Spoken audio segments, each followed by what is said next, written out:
How you doing, Dion? I'm doing good. Thanks for having me back, Mike.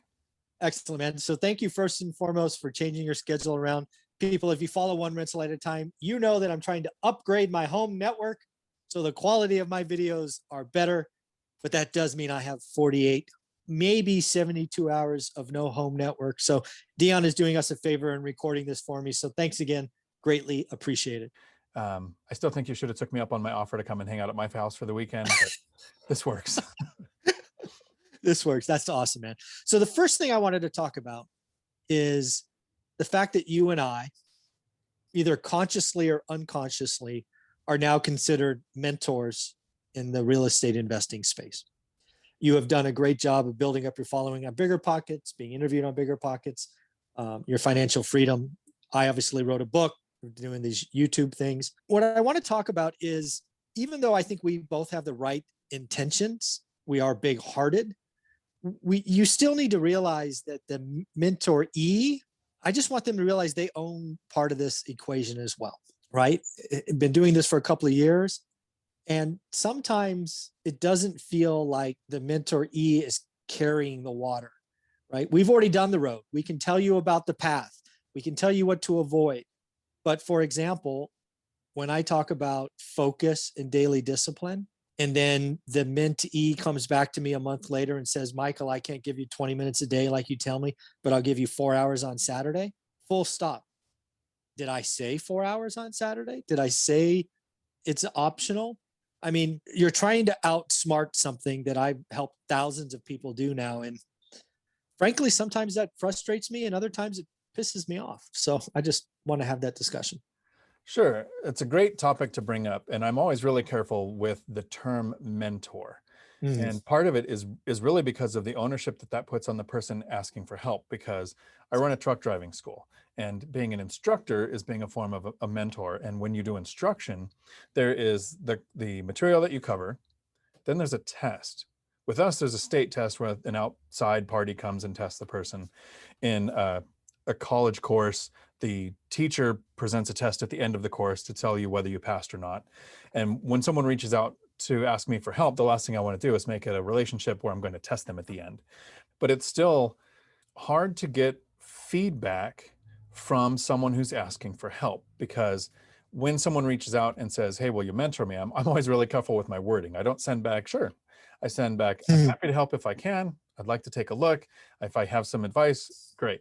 And I think it's because I'm hesitant to say, I'm willing to help and put the effort in, but you are going to have to be the one to do the work. Yeah.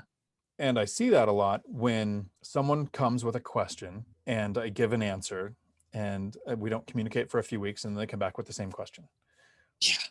And so sometimes it's either they didn't take action and they're trying to recommit to taking action, or they're looking for a different answer, because we both know that there's 1,000 paths to reaching financial freedom, stocks, business, real estate. And then in the asset class of real estate, there's a bunch of different paths too, from wholesale, flipping, BRRRR, buy and hold, local, at a distance. But all of the paths to financial freedom can be reduced to one.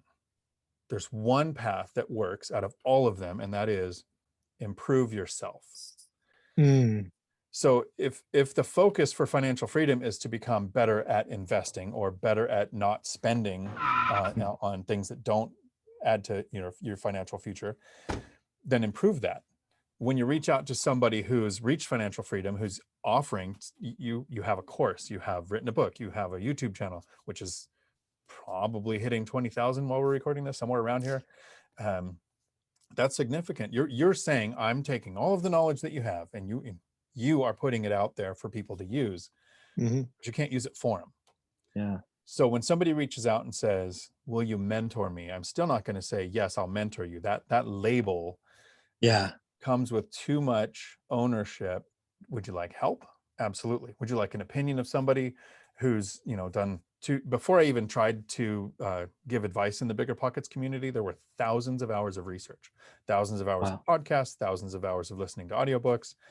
And then, years, not quite 20 plus years, but 10 plus years of investing to figure out what works, what doesn't work, what I'm good at, what I'm not good at, before I would start answering questions. I think you and I have knowledge to share.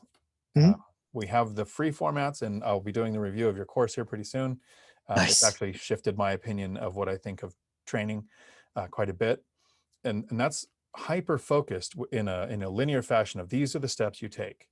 And I think you have a better success rate with the people who take your course, because even if it's just a couple $100, they're investing in something that they then should take action on. Somebody who watches YouTube or reaches out with a couple of messages hasn't got any skin in the game to take action Yeah. on the advice that you're giving. That's my opinion. Are there any tools that you've used that get a better response from somebody that you're trying to help?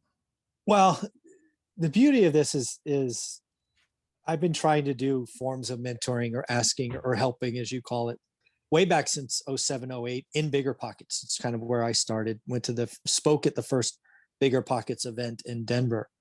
So I took that experience and knowledge, and that's why the course that you're going to review, step one, day one, you create a focus and you start building your own spreadsheet, because I want to put all of the onus on the mentoree to do work right away. So I could tell if they're following the path, right? I feel like sometimes we're sitting here at the bottom of the financial freedom path and we're pointing at financial freedom up there, but we're like, hey, these are the paths you're going to go through, and here's the plateaus. But that's why I made work the first step, because I can know right away. Because my first question when somebody calls me now is, okay, well, what's your focus? What's your box? I may call it different things. And if they don't have an answer, it's like, well, step one, call me back, right? That's evolved the same for both of us. The first question is kind of, what is your end goal for me? So what is your strategy that you're going to focus on? Because mentors can give advice and they can give encouragement and they can help you choose between two properties maybe, but they can't help you choose your end goal, your why, your strategy. Yeah. That has to be chosen. And you kind of want to do that early on. There are a couple of steps that everybody can start working on right away. Learn how to save, get your credit score up, and maybe Mhm. find out what you're qualified to borrow up to based on things that a lender would look at. Mhm. After that, the steps become kind of focused on, are you looking in your market? Do you want to learn a different market? Do you want to learn the wholesaling and flipping and buy and hold are completely different things to Oh look yeah. at. The way you find the deals are different. The way you finance them are different.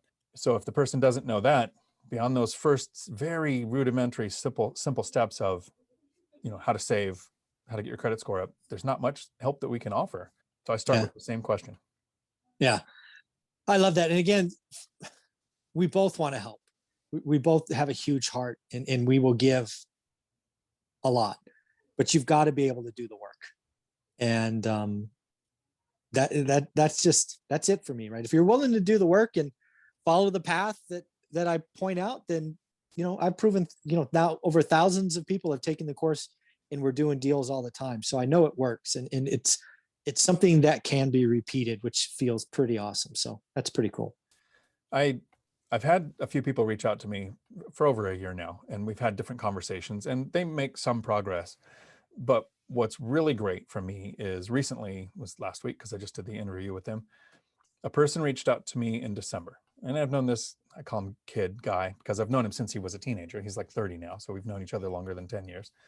And he reached out in December and said, hey, I see that you're getting into real estate. I'd like to sit down and kind of ask you some questions. So he came in, we had an actual face-to-face Dion talk, gave him a copy of Rich Dad Poor Dad. I always have a couple sitting here at my desk. Now I've got one rental at a time sitting here at my desk.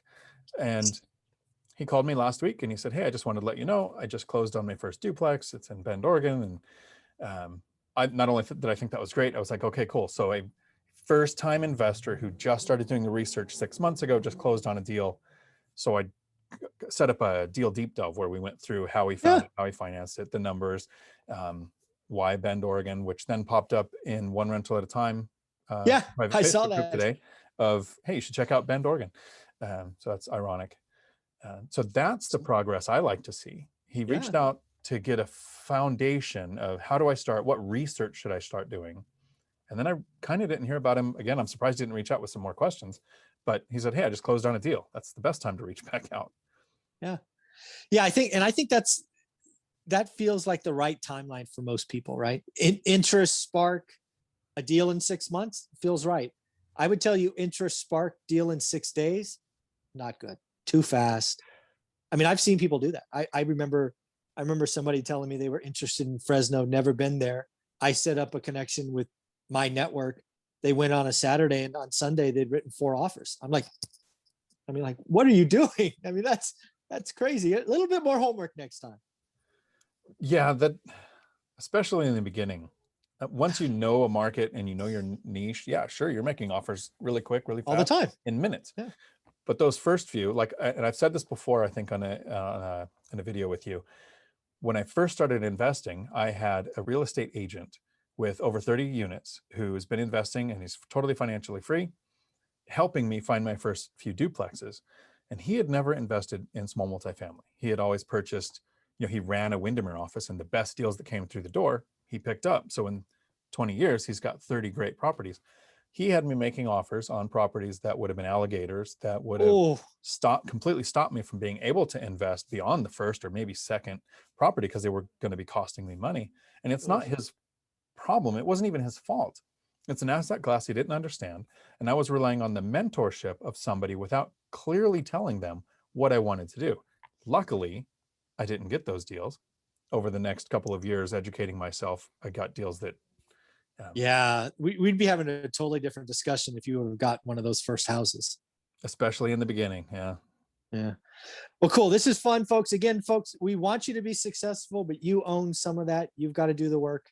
We're here to help and coach and answer questions, but understand that you need to do some of the work. So Dion, thank you very much for this. Yeah. And I'm happy when people reach out and ask for help too. I'm happy to help if I can. I'm going to make a comment on this video. One of my first comments will be my email address. So feel free to reach out. Thanks, Dion. We're sorry, the number you have dialed is not in service at this time.